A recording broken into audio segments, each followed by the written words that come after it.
José Antonio Aldrete es arquitecto. Le voy a pedir que él estuvo aquí con nosotros hace varios años, hace como 9 años. Él organizó un simposio sobre arquitectura y percepción y escribió, armó una publicación que hicimos en el departamento de arquitectura. Pero como constantemente voy a estar cambiando los días de la jugada, voy a dejar que él se presente. Gracias.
Lo que voy a presentar hoy, espero que nos haga cuestionar todo lo que sabe.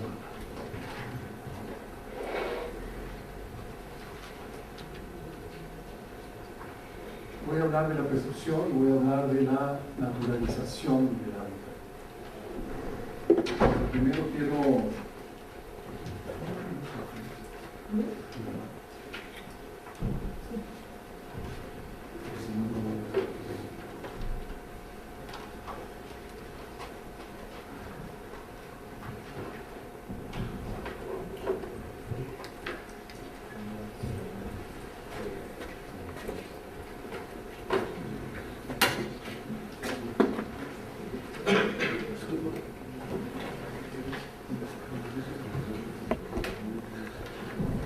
para empezar, quiero agradecer a Jimena y a Luis Villafranca y a los demás organizadores el haberme invitado a participar a este taller, hacer arquitectura desde los sentidos. Me da mucho gusto ver que se retoma la preocupación de imaginar la arquitectura desde la percepción. Preocupación que, como decía Luis, nos llevó a organizar un simposio internacional de arquitectura y percepción hace 7 años. De hecho, se llevó a cabo en este mismo salón y el resultado fue una publicación, Arquitectura y Percepción, que publicó la Ibero y que les recomiendo que lean. Me parece muy importante la iniciativa de organizar este taller, porque creo que es desde la percepción, esa acción concertada de nuestros sentidos, que podemos aspirar a crear un entorno adecuado para nuestro bienestar, dado el complejo organismo que somos.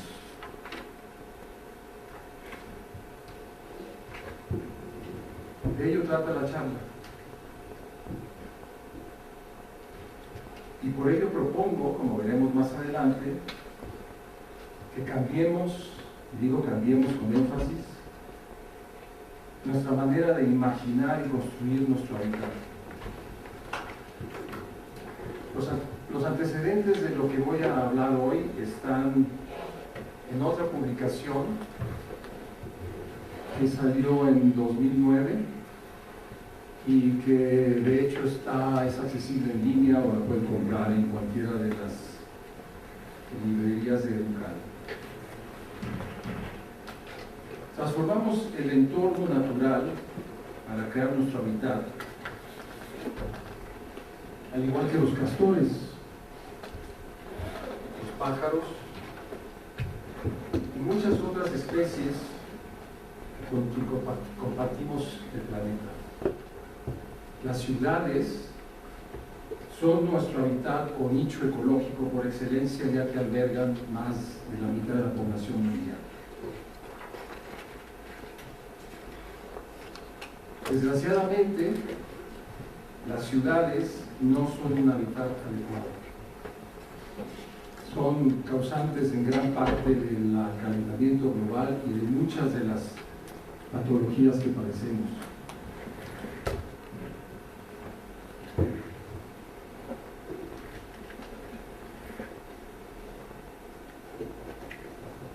¿Por qué entonces al construir nuestro hábitat destruimos el entorno y al parecer nos destruimos a nosotros mismos?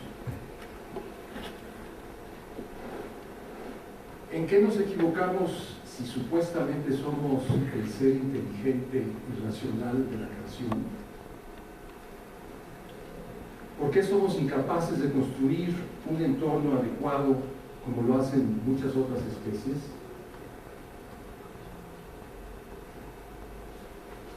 Hemos construido nuestro nicho ecológico a lo largo de la historia con aciertos y desaciertos.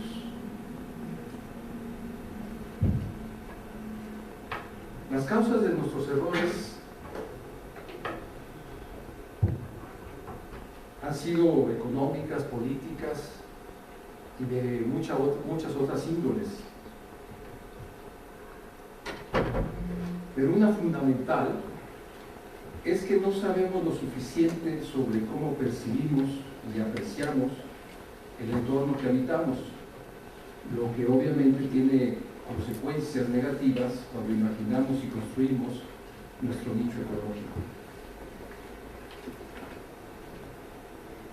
Afortunadamente, ahora disponemos de más información sobre el efecto que tienen las ciudades en nuestro bienestar, gracias a la denominada revolución cognitiva de los últimos años.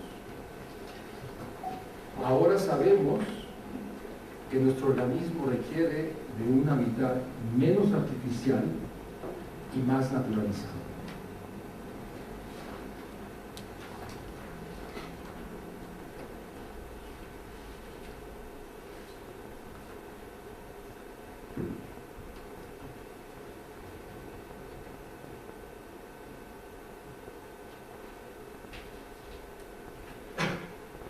La naturalización del nicho ecológico es fundamental para nuestro bienestar. Y esto es muy importante y creo que a veces se nos olvida a los especialistas en crear el entorno que habitamos. El ámbito que habitamos no es algo externo a nosotros, sino que condiciona nuestras respuestas, las que a su vez le dan su forma y contenido. Es decir, las capacidades de nuestro organismo se desarrollan al percibir cosas, manipularlas, movernos en el espacio y evaluar situaciones cuando respondemos al entorno. Y funciones biológicas automáticas seleccionan aquello que nos es adecuado en un momento dado y nos preparan para el siguiente encuentro. Los estímulos provenientes de edificios, plazas, calles llenas de gente y ruido que caracterizan una gran ciudad, nos generan experiencias a las que corporalmente respondemos de manera muy distinta que cuando se trata de un pequeño caserío en las montañas, silencioso, tranquilo. ¿Cómo reaccionamos al encuentro con el entorno que habitamos? Nuestro proceso de percepción y apreciación no empieza en una tabula rasa, pues nacemos, es decir, nuestro organismo posee una capacidad, un conocimiento preconsciente, resultado de nuestro proceso evolutivo. Está organizado y constituido como una especie de sabiduría del cuerpo que nos permite manejarnos y conducirnos al enfrentar los eventos del entorno. el cuerpo y el cerebro no están separados, tampoco nuestra mente. Somos un organismo que combina el cuerpo y el cerebro, funcionan eficientemente como un todo por la acción concertada de grandes sistemas bioquímicos y neuronales.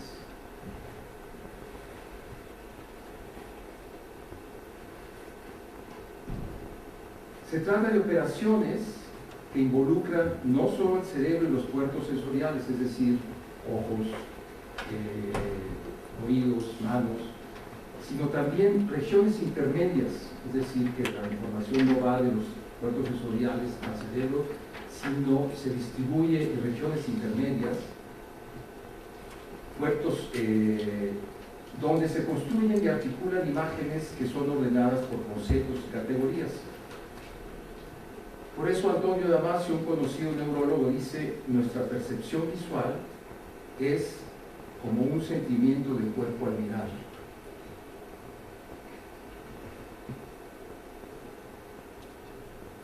Así, por ejemplo, al agarrar un objeto lo miramos y la imagen de la retina no se transfiere al cerebro, sino que experimentamos una serie de correspondencias entre las características del objeto y las reacciones de nuestro organismo, por las cuales la imagen del objeto es constituida.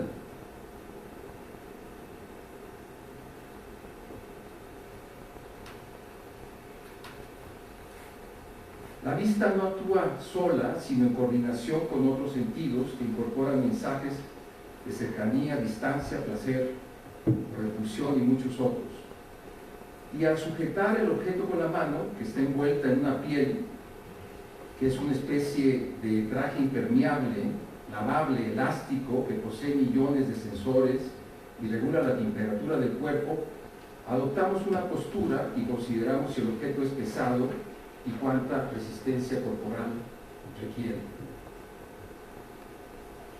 Lo que quiero que entiendan es que nuestros sentidos, nuestra capacidad de conceptualizar lo que estamos haciendo y percibiendo es simplemente expresiones de un organismo integrado que somos y que estamos integrados al entorno en que vivimos, lo cual al cambiar esa concepción, cuando hacemos arquitectura o hacemos ciudad, no estamos hablando de hacer un objeto externo a nosotros, y estamos hablando de que estamos construyendo algo que condiciona como somos.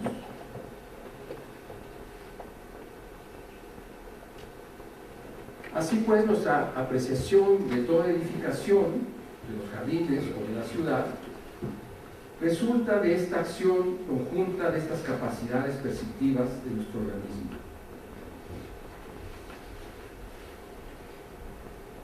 ¿Cómo interpretamos? Básicamente y de manera muy sintética hablé de cómo funciona nuestro organismo cuando estamos percibiendo. Ahora, ¿cómo interpretamos lo que percibimos? Identificamos aspectos relevantes de lo que percibimos por medio de nuestras emociones. Es decir, cuando sentimos miedo, o cuando sentimos hambre, o cuando sentimos gozo, es cuando se nos evidencia que algo estamos sintiendo.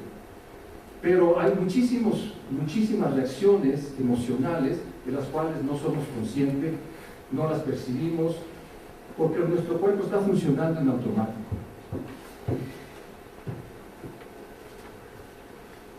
El significado que le damos a nuestras emociones se deriva, en primera instancia, de reacciones biológicas preconscientes, que identificamos como dolor, miedo, placer, tranquilidad, etc.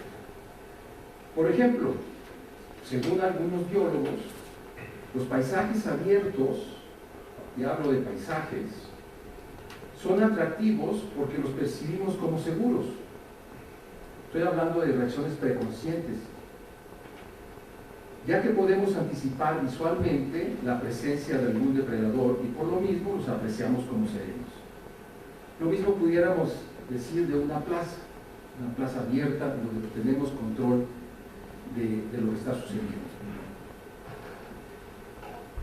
quiere decir que hay una primera reacción de la cual no somos muy conscientes que está teniendo lugar y que nosotros como arquitectos, a lo largo de nuestra vida de profesionales, deberíamos buscar hacer conscientes, es decir, deberíamos buscar diferenciarnos de otros profesionales en nuestra capacidad de entender lo que sentimos en el encuentro con el entorno, porque solo desde ahí podemos entonces diseñar algo que sea adecuado para el complejo organismo que somos, que son los que van a ser los clientes, ¿no?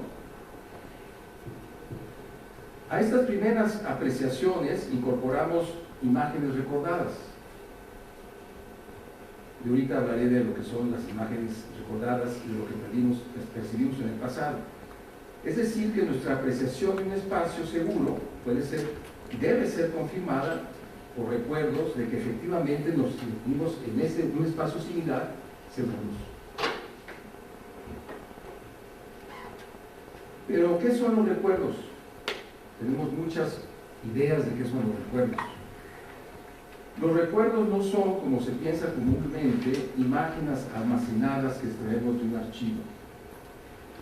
No los guardamos como facsímiles, ni tampoco conocemos todos los recuerdos que poseemos ni cómo se interrelacionan entre sí.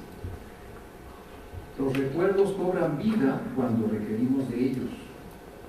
El acto mismo de evocar un recuerdo inicia su proceso de reconstrucción, por lo que los recuerdos nunca son iguales que lo que estamos recordando. Y la importancia de los recuerdos, hacer un paréntesis, es que tenemos almacenado una cantidad enorme de recuerdos inconscientes de nuestra vida en la naturaleza.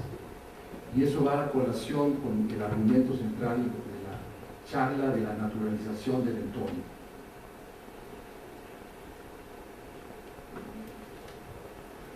No existe un solo lugar con la etiqueta flor, sino varios registros adormilados que se hacen explícitos cuando los recordamos e integramos en una unidad denominada flor. Lo mismo sucede con recuerdos de animales, personas, lugares, objetos y eventos. Nuestro recuerdo de una persona cambia dependiendo de que el contexto y el tiempo en que recordemos realce algunos de los elementos de su rostro, su figura o su carácter. Así, la apreciación de nuestras emociones resulta de un proceso dinámico y constante que combina percibir, sentir, recordar y apreciar el entorno.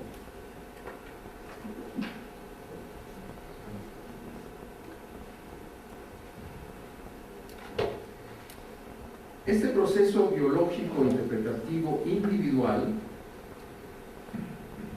da sustento a una apreciación cultural.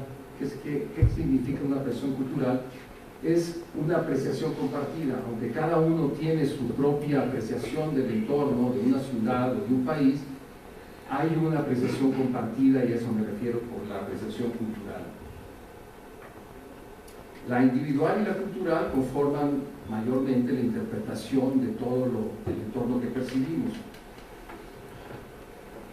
Las interpretaciones culturales incorporan conocimientos científicos e ideas en boga dictada por los gremios responsables. En nuestro gremio, una idea en boga puede ser la arquitectura minimalista, ¿no? Es algo compartido, es algo, pueden haber diferentes interpretaciones, pero mayormente dentro del gremio sabemos de qué estamos hablando.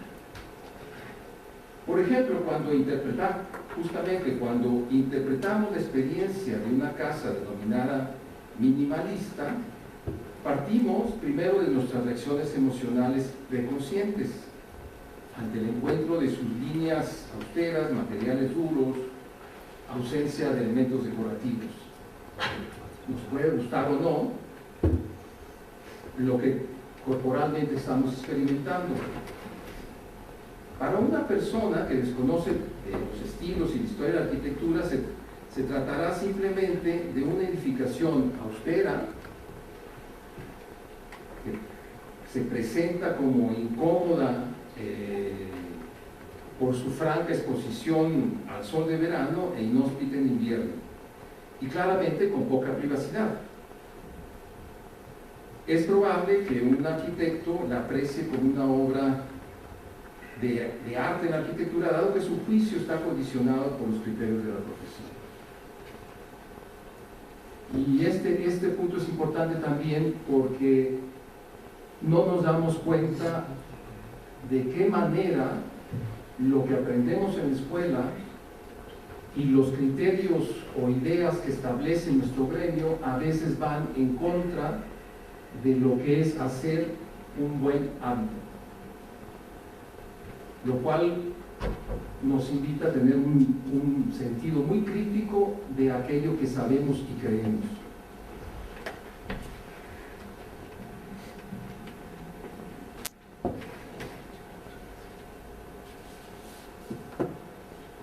El peso de estos criterios profesionales es tal que numerosos estudios psicológicos muestran que la apreciación de la arquitectura por un especialista es diferente que la que por un agente que no lo es, lo cual no debería sorprendernos.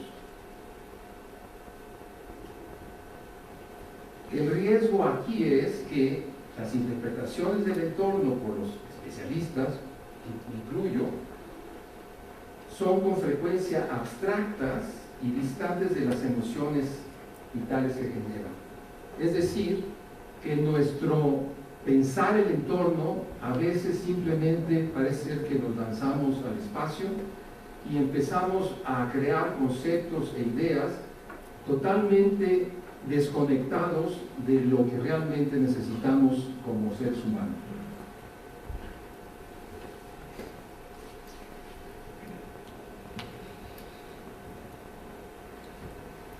La abstracción, sin duda, es una poderosa herramienta para el desarrollo general del conocimiento, pero puede conducirnos por el rumbo equivocado, pues también implica la pérdida de significados emocionales y puede resultar en una interpretación distante de lo que realmente percibimos y sentimos. Es decir, nos desconectamos de lo que realmente estamos experimentando como organismo y nos clavamos en abstracciones y definiciones que pueden estar de moda, pero que no tienen ninguna relevancia para realmente el bienestar de lo que somos. La abstracción puede llevarnos, como ha sucedido, a considerar el entorno que habitamos como algo sujeto simplemente a ser explotado y moldeado por medio de la tecnología para satisfacer las necesidades que no siempre son las de nuestro organismo y sin considerar el daño que hacemos al entorno natural y a nosotros mismos. Es por ello que las ciudades y las arquitecturas han sido consideradas por muchos especialistas como objetos funcionales. Máquinas para habitar, decía Le Corbusier, para satisfacer supuestas necesidades de un ser racional y eficiente, que quizás lo somos, pero somos mucho más que eso, y no realmente pensando en el organismo que somos. ¿O les parece que aquí se pensó en los que iban a vivir ahí? Creo que no.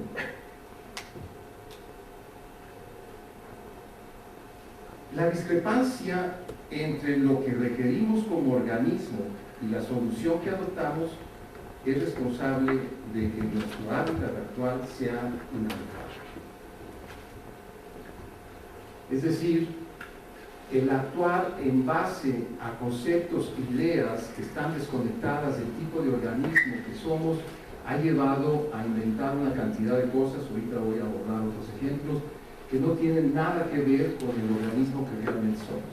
Y creo que este taller busca la reconexión de los participantes, de nosotros, primero con nosotros, con nuestros sentidos, con nuestra capacidad de percibir, lo cual implica una reconexión con nosotros para desde ahí juzgar el entorno que estamos habitando. Como señalé antes, se debe en parte a lo limitado de conocimiento que tenemos sobre nuestras respuestas ante el entorno, ya que muchas son automáticas y nos pasan inadvertidas, y por ello no son identificadas y comprendidas, por lo que el significado que les damos no siempre es fiel a la experiencia misma, y en parte a que al distanciarnos de lo que el cuerpo nos señala sobre la experiencia de habitar, damos más crédito a las interpretaciones que nuestra percepción. Es decir, cuando estamos desconectados de nosotros mismos, lo único que tenemos como referente para actuar, para diseñar, son las ideas, abstracciones. De ahí la importancia de reconectarnos con realmente lo que percibimos.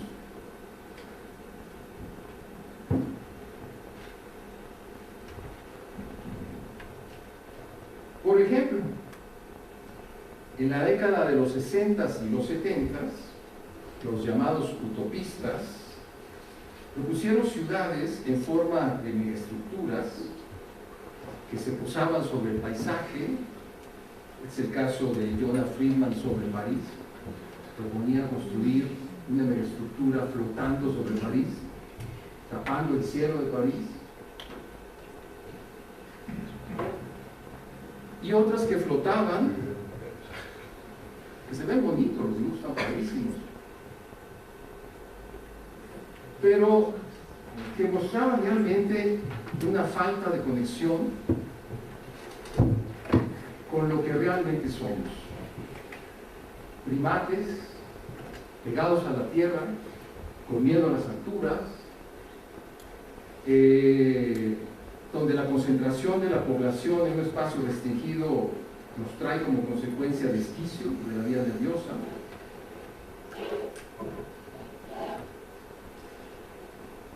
Y la pérdida de individualidad lleva al ciudadano al incremento de enfermedades mentales, suicidios, criminalidad.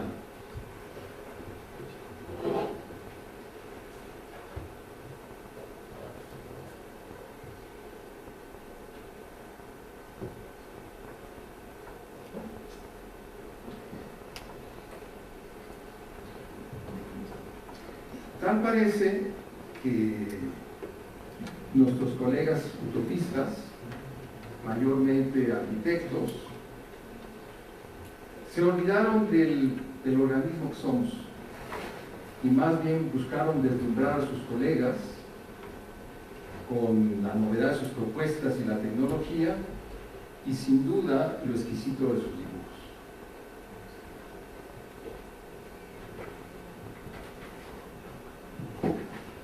A lo mejor todo esto sucedió porque, en parte lo explica, había en la euforia de los 60s y los 70s, estábamos llegando a la luna, Buckminster Fuller había propuesto cubrir Nueva York, etcétera, etcétera. Había un optimismo desbordado.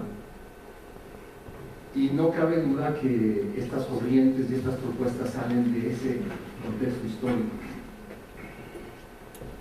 Y quizás la llamada revolución cognitiva, con conocimientos, digamos, nuevos de cómo funcionamos desde la neurología y la psicología, todavía no estaban como reconocidos.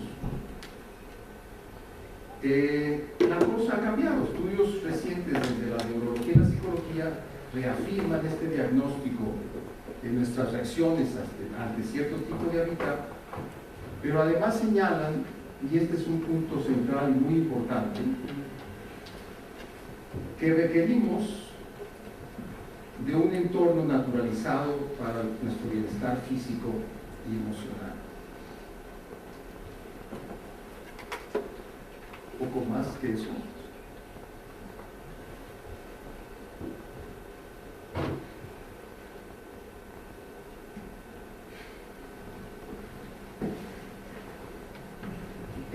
Ese es un punto importante porque creo que no es fácil, lo sabemos intuitivamente,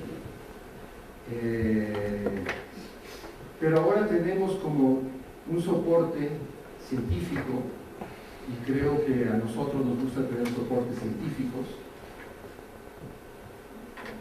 Y esto viene, digamos, de esos soportes científicos, que los estímulos provenientes de cuerpos vivos, como otros seres humanos, animales y plantas, producen imágenes más vívidas en nuestro organismo, elaboradas, que lo que son cualquier objeto construido.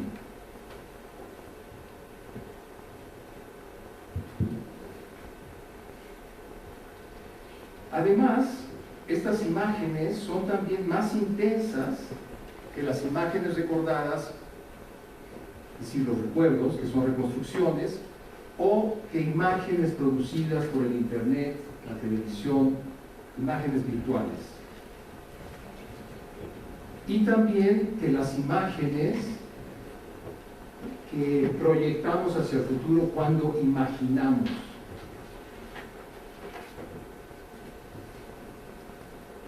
Es decir, que la experiencia de un jardín o un paisaje es más intensa porque tenemos vivencias novedosas e impredecibles como el canto de las aves, el aroma de las flores, los movimientos del follaje, la coloración de las plantas, todas manifestaciones de vida a las que como un organismo vivo reaccionamos.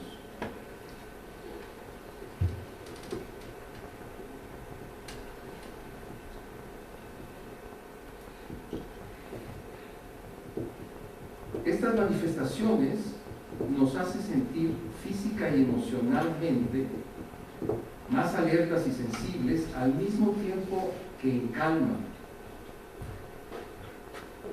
lo que resulta en lo que los budistas llaman un estado de mindfulness, es decir, de alerta, de estar abiertos, conectados con el entorno.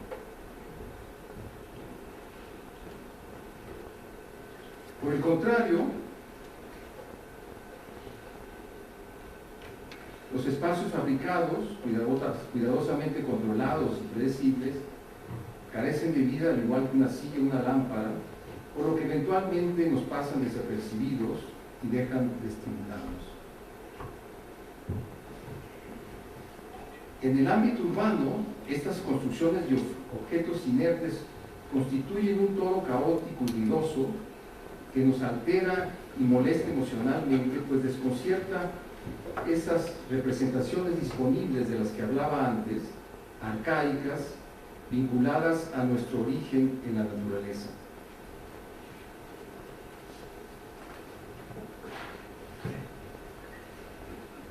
En un entorno artificial nos debatimos entre el ciclo establecido por la luz natural, por un lado, y por la luz artificial por el otro, así como entre el ritmo natural de nuestras respuestas biológicas y las que nos exige un mundo superconectado, carente de usos horarios, que nos empuja a trabajar sin descanso.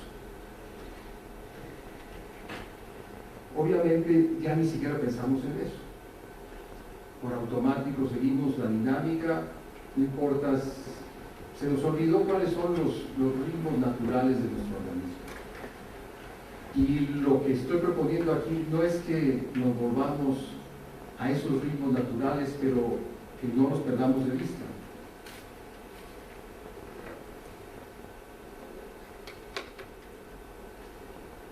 Según el célebre psicoanalista Carl Gustav Jung y los ecopsicólogos que adoptan muchas de sus ideas, estos estímulos urbanos son causa de patologías, por lo que ellos aconsejan un contacto con la naturaleza más intenso y tan prolongado como sea posible en cualquiera de sus formas, así como con aquellos seres vivos con quienes tenemos un vínculo afectivo.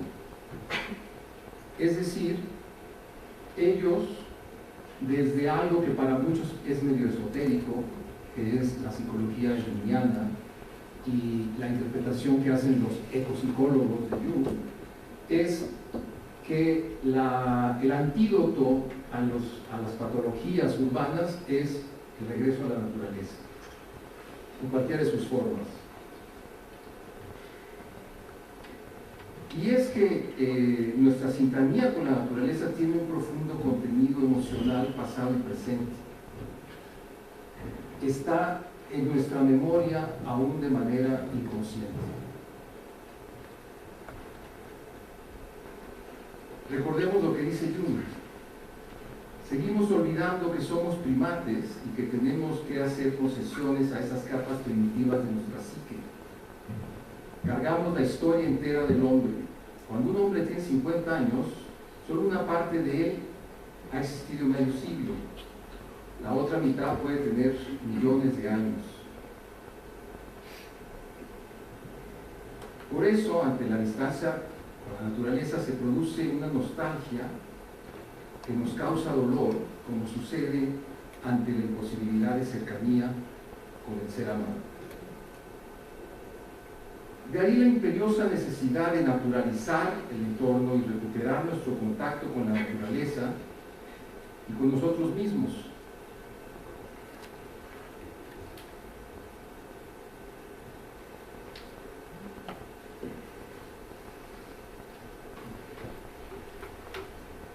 Ahora bien, nuestro organismo no solo percibe, hasta ahorita he hablado como de una percepción preconsciente, pero no solamente percibe de manera diferente un objeto elaborado en la naturaleza, sino además los procesa de manera diferente los estímulos provenientes de ambos.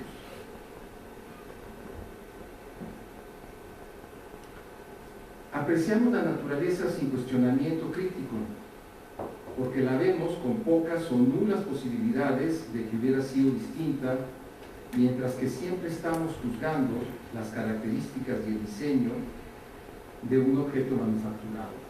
Es decir, siempre nos planteamos, y más si nuestra actividad es diseñar, siempre nos planteamos si eso pudiera haber sido diferente.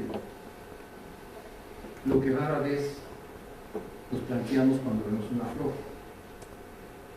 lo cual implica diferentes tipos de procesos mentales en nosotros.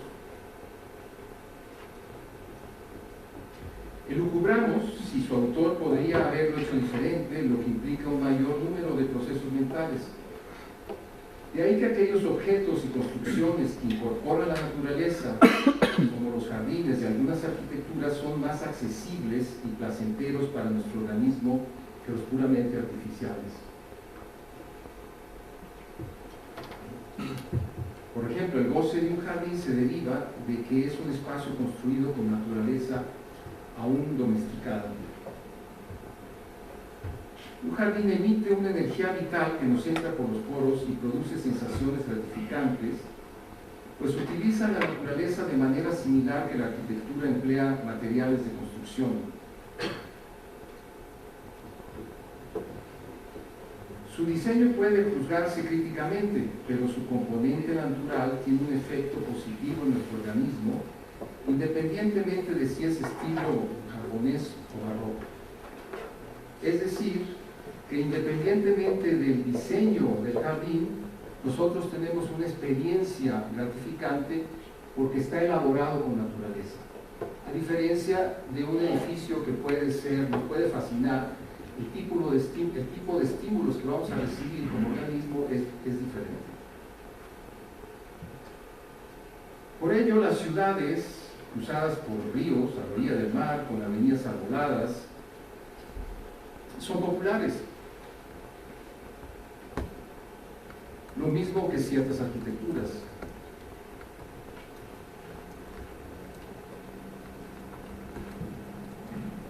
En síntesis, lo que estoy tratando de señalar es que toda edificación tiene una dosis de entorno natural, pero cuando esta es acentuada por la presencia de la naturaleza, la reacción que tenemos es más gratificante. Ahora bien, todo este rollo, espero haya quedado medianamente claro, es para proponer otra manera de conceptualizar la arquitectura y otra manera de conceptualizar el entorno. Y a esto llamo yo paisajes construidos, es decir, edificaciones, ahorita voy a ampliar la definición, tendientes a naturalizar el entorno actual de nosotros.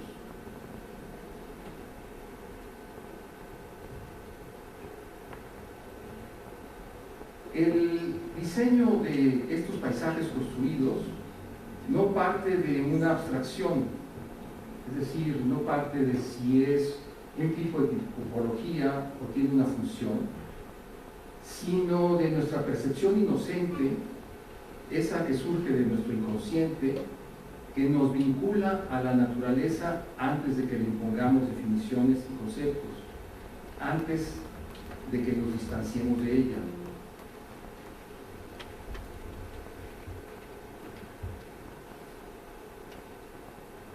Estos ejemplos que estoy utilizando no los tomen como un enunciado de que así tiene que ser. Simplemente son ilustración a la idea que estoy tratando de presentar.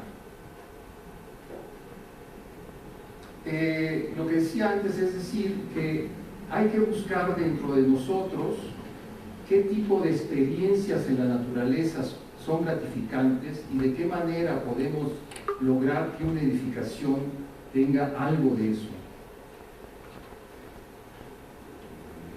Ese diseño debe responder a capas arcaicas de nuestro ser que nos vinculan a sensaciones que experimentamos en bosques, playas, ríos y hasta en los desiertos. Por eso el diseño de los paisajes construidos se distancia del legado de la arquitectura funcional e instrumental, buscando crear experiencias naturalizadas del hábitat.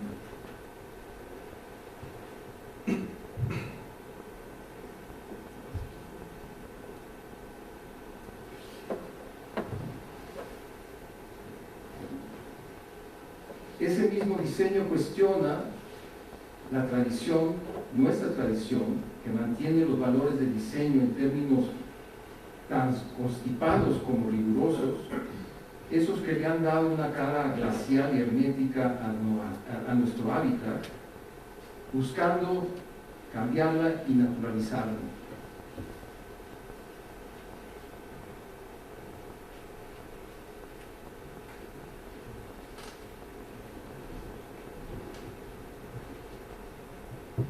La concepción de los paisajes construidos abandona la soberbia de la caja sobre el paisaje para ampliar las estrategias que vinculan la edificación al entorno natural. Y me refiero a que en la arquitectura que hemos practicado hasta la fecha, no es que no haya existido esa preocupación de integración con la naturaleza. Tenemos maravillosos ejemplos. Lo que propongo es que las circunstancias que vivimos, llámese calentamiento global, deberían ser tomadas en cuenta para cambiar radicalmente nuestra manera de pensar en el entorno que estamos construyendo.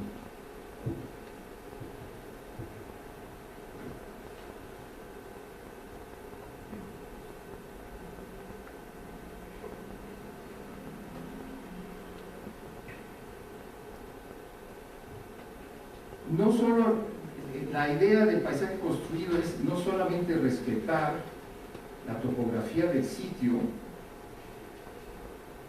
sino que además se contemple el que se entierren, que se integren conformaciones naturales, dejando el paisaje visualmente intacto y liberando la superficie del terreno para cubrirlo con naturaleza, parques, jardines, estanques.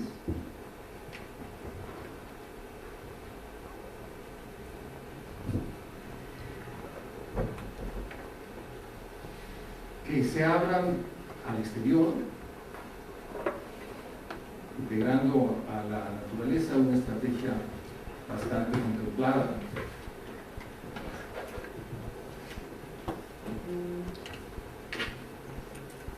Utilicen materiales naturales provenientes del lugar a fin de mimetizar lo construido con el entorno.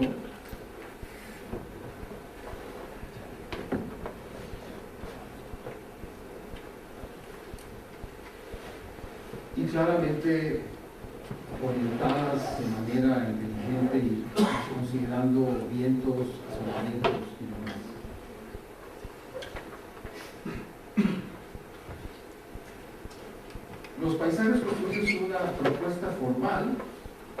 apela a nuestro ser arcaico y nos remite a una profunda dimensión ecológica natural en nosotros. Nosotros somos naturalmente ecológicos. Es en parte las ideas que condicionan nuestro comportamiento que no son ecológicas.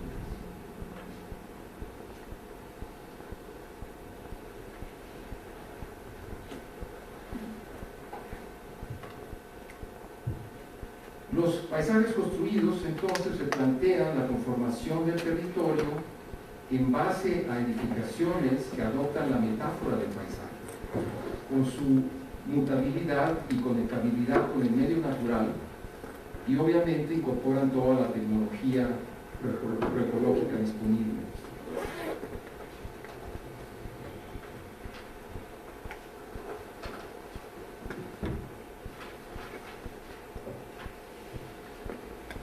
Su envolvente se inspira en formas y materiales de las montañas, los acantilados y otras formas derivadas del paisaje, con la idea de acercarnos a la experiencia de habitar el medio natural. Es decir, que lo que estoy proponiendo aquí, que la experiencia de toda edificación no sea la experiencia que predomina en la actualidad, que es la experiencia de un artefacto, por más hermoso que sea, ingenioso, bien diseñado, sino que la experiencia de esa construcción se convierta en algo mucho más ambiguo, menos definido y que tenga un componente de experiencias de esas que sentimos e identificamos cuando estamos en la naturaleza.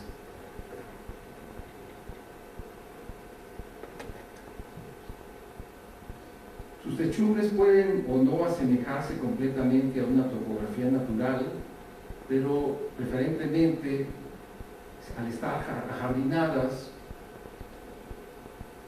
dan la experiencia, una experiencia totalmente diferente que un techo plano cubierto de concreto.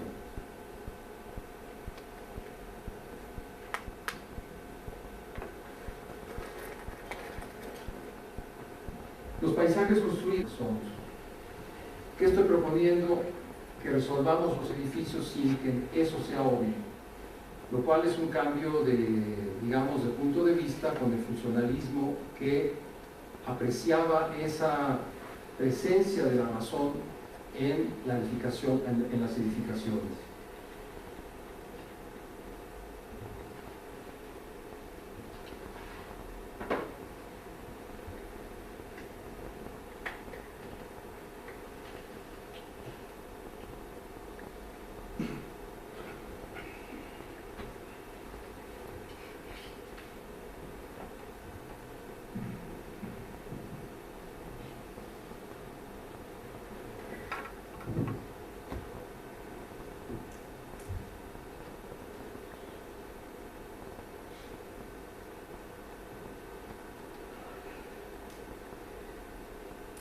Y en el diseño de los paisajes construidos, propongo que se abandone las premisas teóricas, selección de materiales y manierismos compositivos y convenciones formales que determinan el estatus in and out de las principales corrientes de hoy.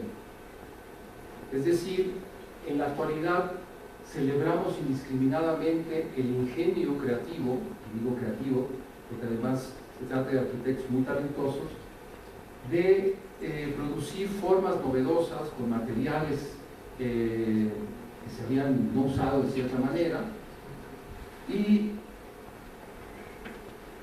la crítica es básicamente no al talento de los creadores, sino a la indiferencia que esos creadores muestran de que el hábitat debería tener otra relación con el entorno natural y debería ser una llamada de atención a lo que nos está pasando.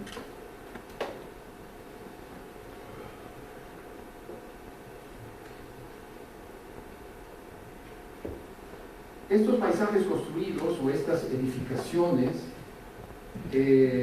las veo en la ciudad no como una edificación aislada, sino como detonadores del entorno. En el caso de edificaciones muy grandes, como de hecho son los centros comerciales o los centros corporativos, son edificaciones que tienen la capacidad de transformar toda una zona de la ciudad y en ese sentido de crear otro tipo de ciudad. Al ser estas edificaciones metáforas de paisaje, estaríamos imaginando que dentro de la ciudad encontraríamos zonas donde la ortogonalidad, artificialidad de la ciudad como la conocemos cambiaría y nos encontraríamos realmente una especie de paisaje híbrido, arquitectura, naturaleza, topografías. Hay algunos ejemplos, este es un parque en Seattle, que lo interesante es cómo el agua estaba desconectada de la ciudad por estas vías de transporte ferroviario y lo que hace esta edificación, que tiene muchos usos, es volver a conectar el agua. Entonces la importancia de vivir en una ciudad conectada con el agua y poder tener acceso al agua.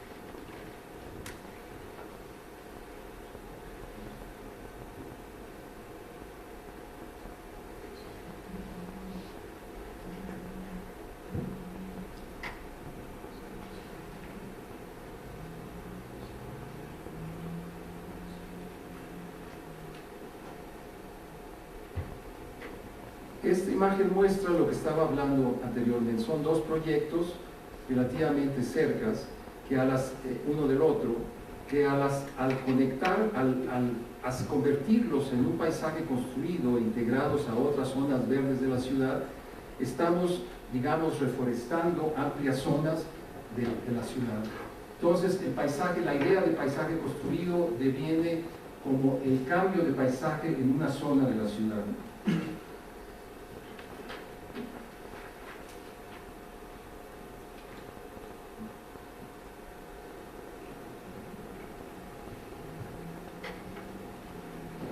Ahora bien, con los paisajes construidos y estas megaformas, jardines de las que estoy hablando, no se pretende, o mi idea no es que nos reencontremos con una naturaleza virgen, no tocada por el hombre, ni que tampoco retornemos al origen, sino simplemente que naturalicemos nuestra experiencia cotidiana de vida en aras de un mayor bienestar físico y emocional y en la preservación del planeta. En síntesis, el nicho ecológico que hemos construido es inadecuado, por lo que debemos naturalizar ese nicho ecológico, es decir, las ciudades, para aminorar su impacto negativo en el planeta y mejorar el entorno de vida que requiere nuestro organismo. En las ciudades naturalizadas predominan estímulos provenientes de la naturaleza que reconfortan y armonizan nuestra existencia.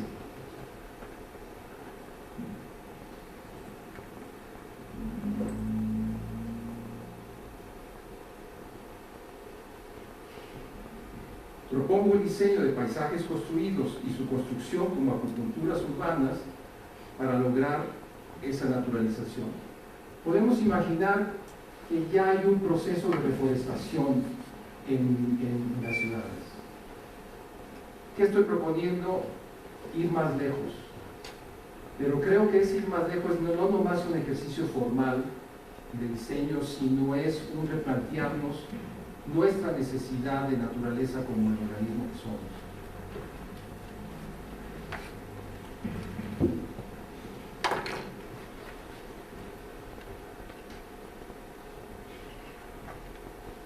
Y creo que no es necesario que olvidemos lo aprendido y que destruyamos lo existente. Solo debemos reconocer nuestro ser arcaico, es decir, el tipo de organismo que somos y sus vínculos simbióticos muy importante con el entorno, y desde ahí imaginar un nuevo entorno para vivir. Solo debemos redirigir el impulso creativo manifiesto en mucha de la arquitectura actual en aras de crear un nicho ecológico armónico con el entorno natural y el organismo que somos. Gracias.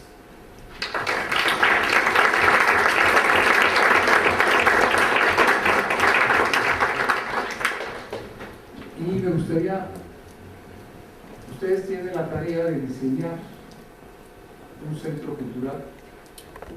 Entonces creo que después de lo que dije, pueden estar o no de acuerdo, pero no lo pueden ignorar. Van a tener que plantearse qué hacer al respecto. Las imágenes que presenté son ilustrativas. Creo que va a ser mucho más interesante para aquellos que decidan que los neurólogos y los psicólogos tienen algo de razón y que debemos naturalizar nuestro entorno. Va a ser interesante su propio proceso de reflexión crítica sobre lo que saben y de qué manera acomodar otras maneras de ver lo que están diseñando. O decir simplemente que no completamente, pero tener un argumento de por qué no. ¿Preguntas? Tenemos 5 minutos para preguntas.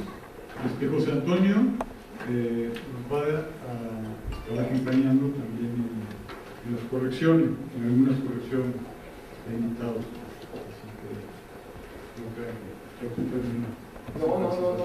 Al contrario, tengo una enorme curiosidad de ver lo que sucede. Me dio un comentario y una pregunta.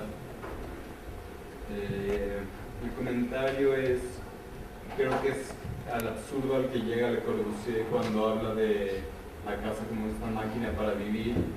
Es al mismo absurdo que se llega cuando se habla del humano como este ser viviente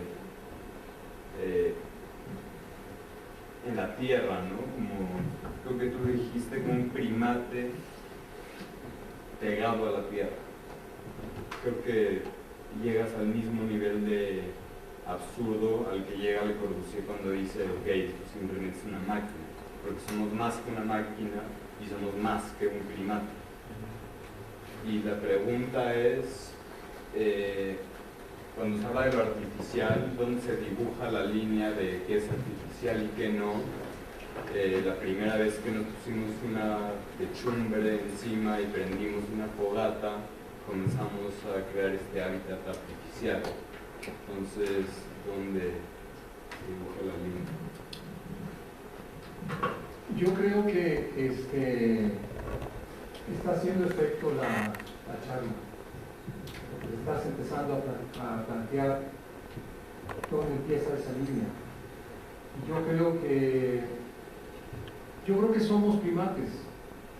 No somos,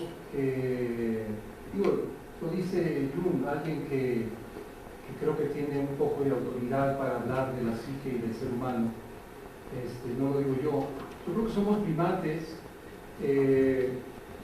Creo que nuestra vida mayormente está regida por una serie de impulsos que son aparearse, reproducirse, cubrirse, etcétera, etcétera. Pero más allá de ir a una reflexión sobre qué somos, me gusta más la pregunta más concreta, qué es naturaleza, qué no, qué tan artificial es el entorno en el que yo quiero vivir, porque yo no tengo la respuesta. Yo me baso simplemente en una nostalgia personal hacia la naturaleza, me baso en el hecho, que creo que compartido, de que uno se siente bien en la naturaleza, se va uno de luna de miel a la naturaleza, etcétera, etcétera. Hay cosas como obvias y de sentido común que están ahí. Sin embargo, y paradójicamente, parece que no nos importa eso que nos gusta, porque también lo destruimos. Entonces, nosotros como responsables del entorno en donde vivimos, somos la profesión o el grupo de profesiones que nos responsabilizamos en crear el entorno de vida, ¿no? Y claramente lo que hemos creado no parece ser adecuado desde el punto de vista de los neurólogos, psicólogos, sociólogos, psicologistas, etcétera, etcétera.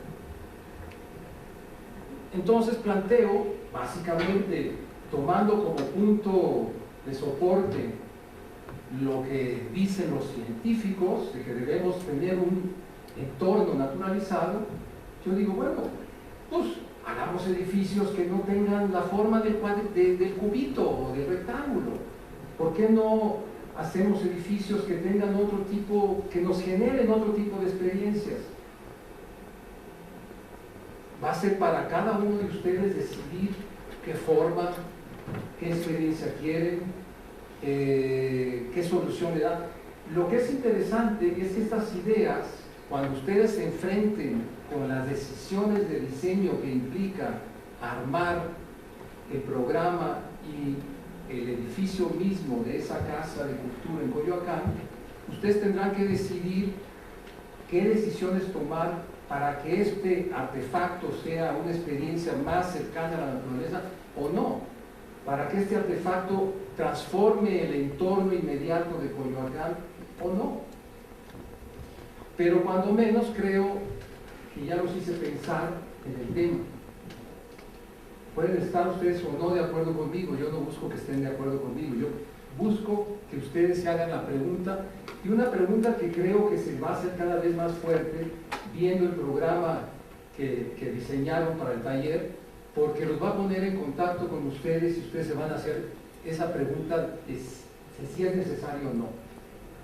Si resulta que todo el mundo piensa que no es necesario, bueno, quiere decir que el entorno va a seguir siendo igual y no tenemos muchas expectativas de que vayamos a mejorar el planeta. Muchas gracias. Se nos acabó el tiempo de esta sesión. Pero, muchas gracias a todos.